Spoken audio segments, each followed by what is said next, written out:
Om Shanti. Good morning. 29 जून 2025 की मुरली। आज अव्यक्त महावाक्य है। इसका रिवाइज डेट है 31 दिसंबर 2005। विषय है नए वर्ष में अपने पुराने संस्कारों को योग अग्नि में भस्म कर ब्रह्मा बाप समान त्याग, तपस्या और सेवा में नंबर 1 बनो।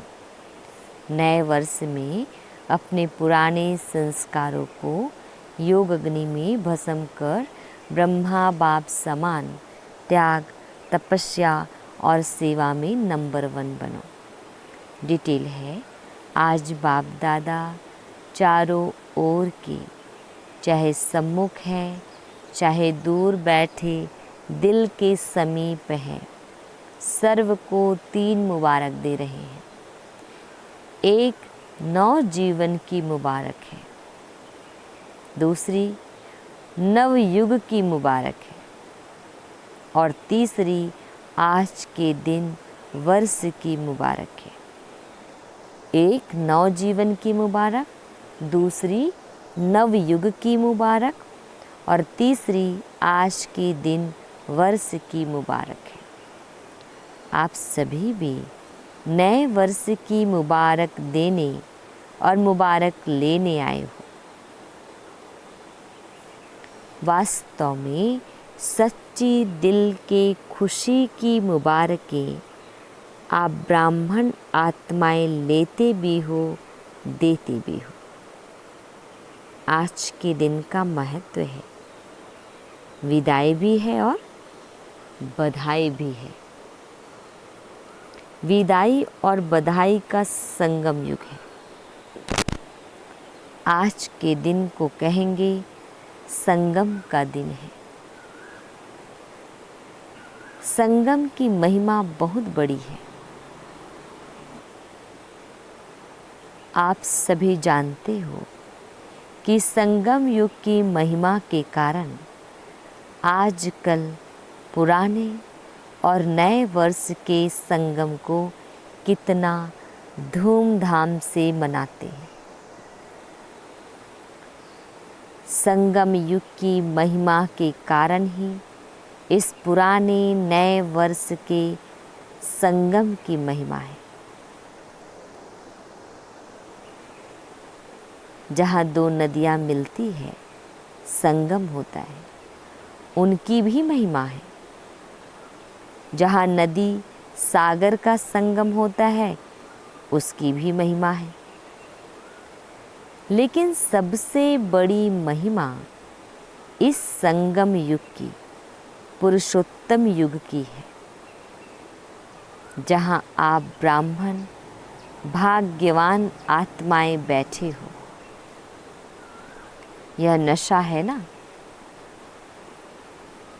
अगर आपसे कोई पूछे आप किस समय पर हो, क्या कलयुग में रहते हो या सतयुग में रहते हो, तो क्या फलक से कहेंगे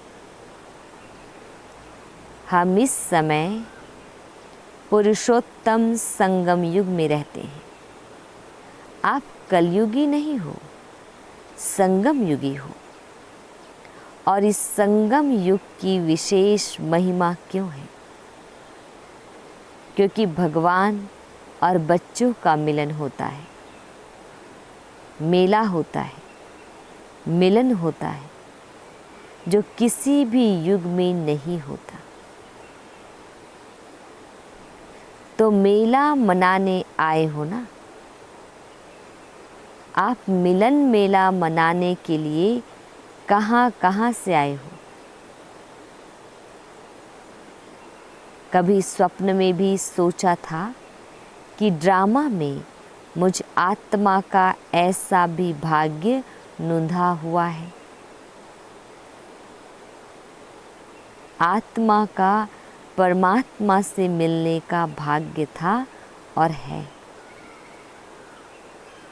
बाप भी हर एक बच्चे के भाग्य को देख हर्षित होते हैं।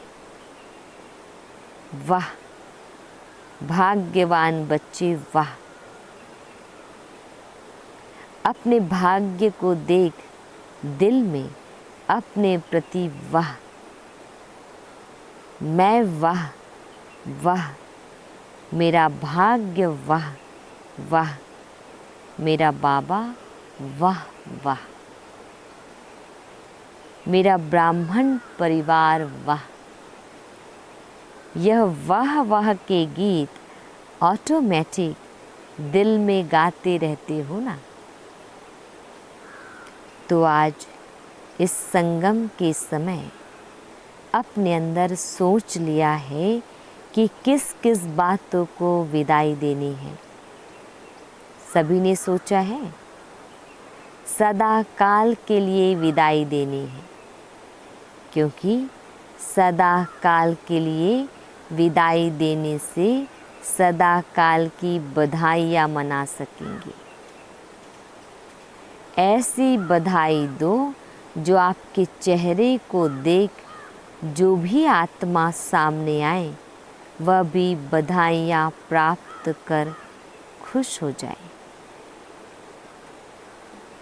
जो दिल से बधाई देते व लेते हैं वह सदा ही कैसे दिखाई देते हैं? संगम युगी फरिश्ता। सभी का यही पुरुषार्थ है ना। ब्राह्मण सो फरिश्ता और फरिश्ता सो देवता।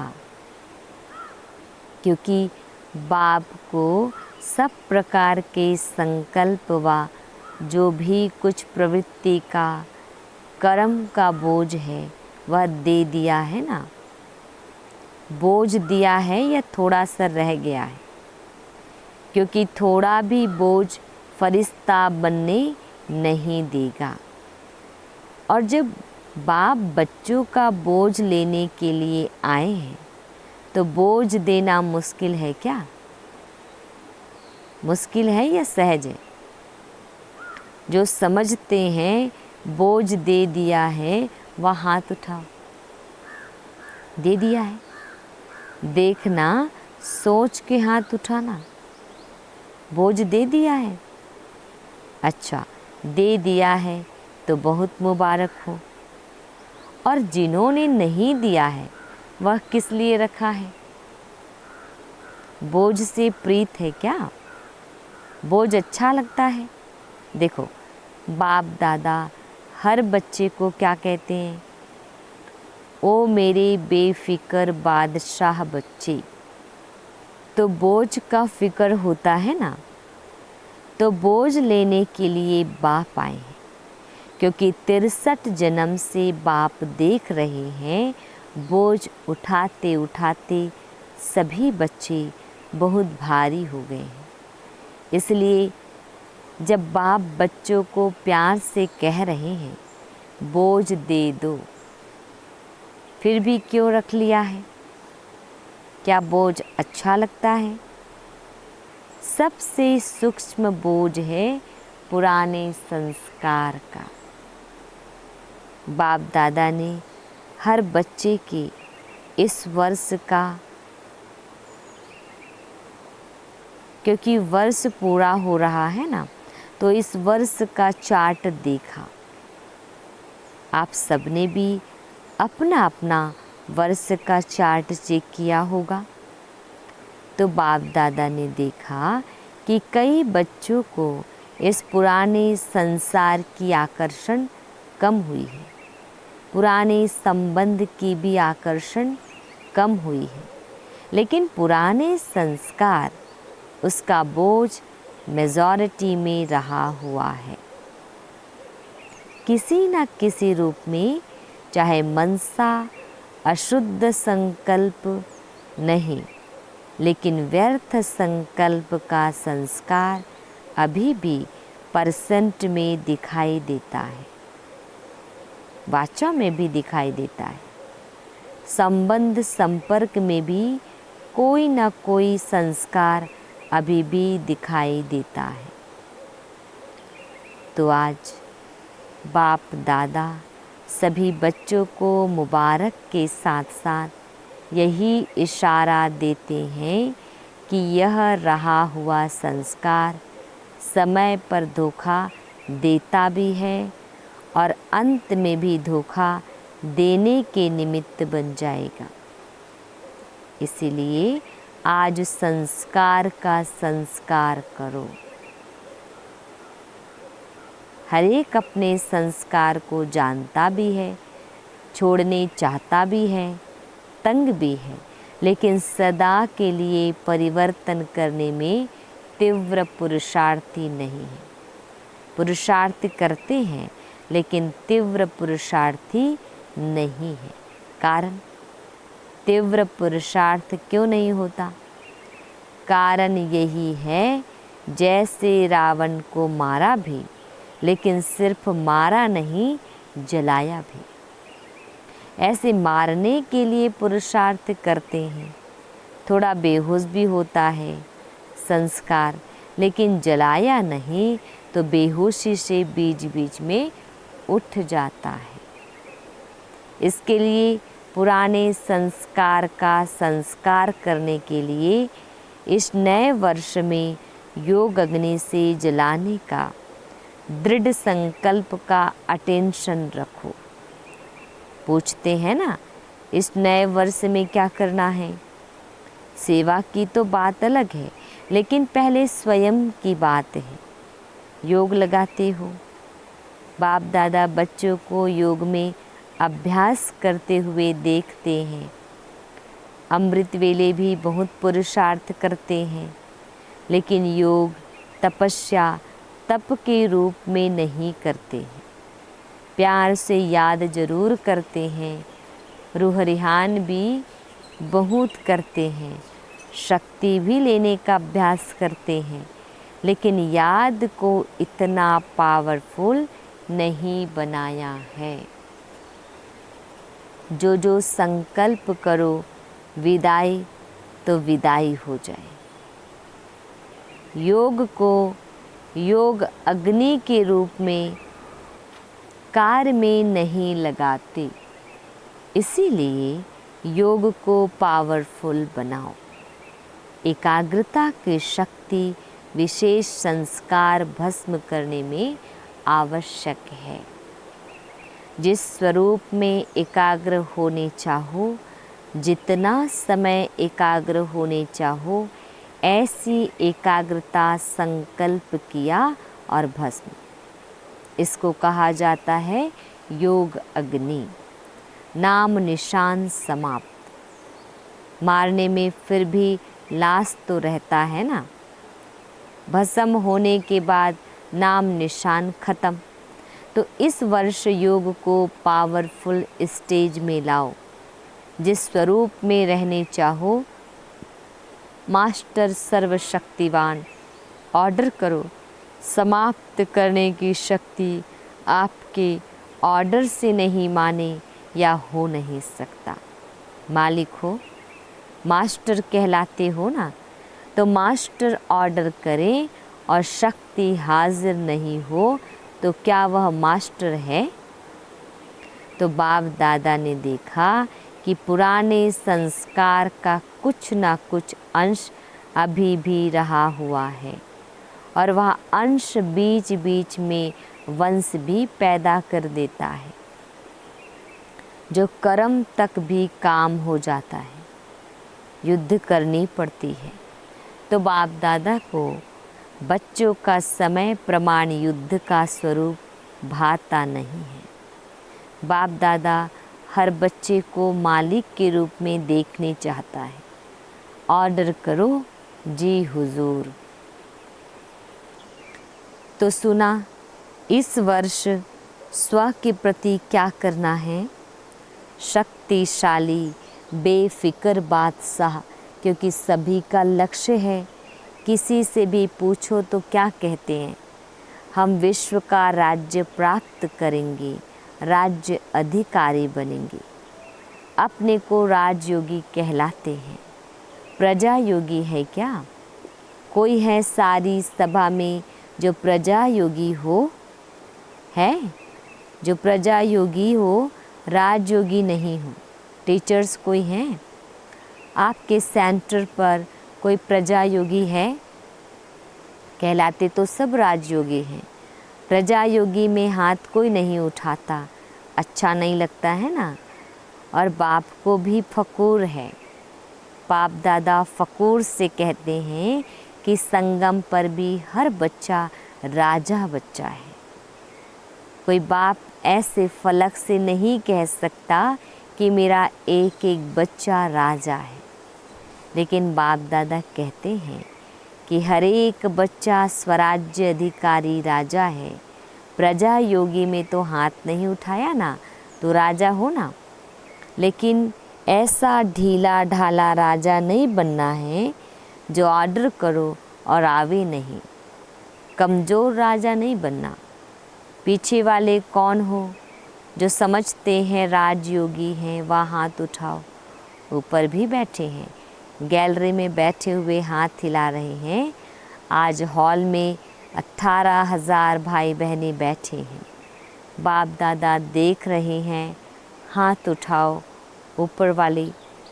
तो अभी यह लास्ट टर्न में शुरू हो जाएगा, तो 3 मास बाप दादा देते हैं। ठीक है देवे, होमवर्क देंगे, क्योंकि यह बीच बीच का होमवर्क भी लास्ट पेपर में जमा होगा।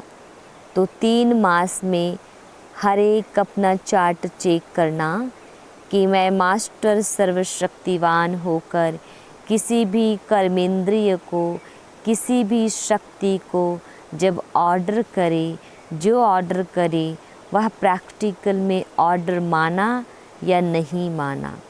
कर सकते हो? पहली लाइन वाले कर सकते हो? हाथ उठाओ। अच्छा, 3 मास कोई भी पुराना संस्कार वार नहीं करे। अलबेले नहीं बनना, रॉयल अलबेलापन नहीं लाना। हो जाएगा? बाप दादा से बहुत मीठी मीठी बातें करते हैं। कहते हैं बाबा आप फिक्र नहीं करो, हो जाऊंगा।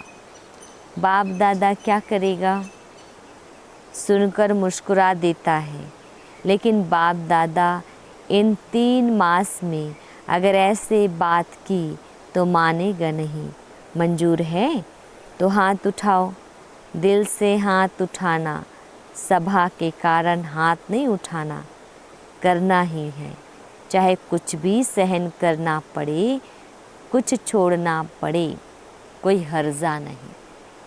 करना ही है। पक्का? पक्का? पक्का? टीचर्स करना है।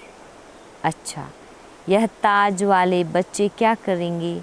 छोटे बच्चे ताज पहनकर सामने बैठे हैं। ताज तो अच्छा पहन लिया है, करना पड़ेगा। अच्छा, देखना बच्चे हाथ उठा रहे हैं। अगर नहीं करेंगे तो क्या करें, वह भी बता दो। फिर बाप दादा की सीज़न में एक बार आने नहीं देंगे, क्योंकि बाप दादा देख रहे हैं कि समय आपका इंतज़ार कर रहा है। आप समय का इंतज़ार करने वाले नहीं हो, आप इंतज़ाम करने वाले हो। समय आपका इंतज़ार कर रहा है। प्रकृति भी, सतो प्रधान प्रकृति आपका आह्वान कर रही है। तो 3 मास में अपनी शक्तिशाली स्टेज में रहे हुए संस्कार को परिवर्तन करना। अगर 3 मास अटेंशन रखा ना, तो उसका आगे भी अभ्यास हो जाएगा। एक बारी परिवर्तन की विधि आ गई ना, तो बहुत काम में आएगा। समय का आप इंतज़ार नहीं करो, कब विनाश होगा, कब विनाश होगा। सब रूह रिहान में पूछते हैं, बाहर से नहीं बोलते, लेकिन अंदर बात करते हैं। पता नहीं कब विनाश होगा। 2 साल में होगा, 10 साल में होगा, कितना साल में होगा। आप क्यों समय का इंतज़ार करो? समय आपका इंतज़ार कर रहा है। आपसे पूछते हैं तारीख बता दो, थोड़ा सा वर्ष बता दो। 10 वर्ष लगेंगे, 20 वर्ष लगेंगे। कितना वर्ष लगेंगे? बाप दादा बच्चों से प्रश्न पूछते हैं कि आप सब बाप समान बन गए हो। पर्दा खोले कि पर्दा खोलेंगे तो कोई कंघी कर रहा है, कोई फेस को क्रीम लगा रहा है। अगर एवर रेडी हो, संस्कार समाप्त हो गए तो बाप दादा को पर्दा खोलने में क्या देरी लगेगी? एवर रेडी तो हो जाओ ना। हो जाएंगे कह के बाप को बहुत समय खुश किया है। अभी ऐसा नहीं करना, होना ही है, करना ही है। बाप समान बनना है, इसमें तो सभी हाथ उठा देते हैं। उठाने की ज़रूरत नहीं। ब्रह्मा बाप को देखो, साकार में तो ब्रह्मा बाप को फॉलो करना है ना। ब्रह्मा बाप ने त्याग, तपस्या और सेवा लास्ट घड़ी तक साकार रूप में प्रैक्टिकल दिखाया। अपनी ड्यूटी शिव बाप द्वारा महावाक्य उच्चारण की ड्यूटी लास्ट दिन तक निभाई। लास्ट मुरली याद है ना? 3 शब्द का वरदान याद है? निराकारी, निर्विकारी और निरहंकारी बनो। जिसको याद है वह हाथ उठाओ। अच्छा, सभी को याद है, मुबारक हो। त्याग भी लास्ट दिन तक किया, अपना पुराना कमरा नहीं छोड़ा। बच्चों ने कितना प्यार से ब्रह्मा बाप को कहा, लेकिन बच्चों के लिए बनाया, स्वयं नहीं यूज़ किया। और सदा 2:30-3 बजे उठकर स्वयं प्रति तपस्या की, संस्कार भस्म किए, तब कर्मातीत अव्यक्त बने, फरिश्ता बने। जो सोचा वह करके दिखाया।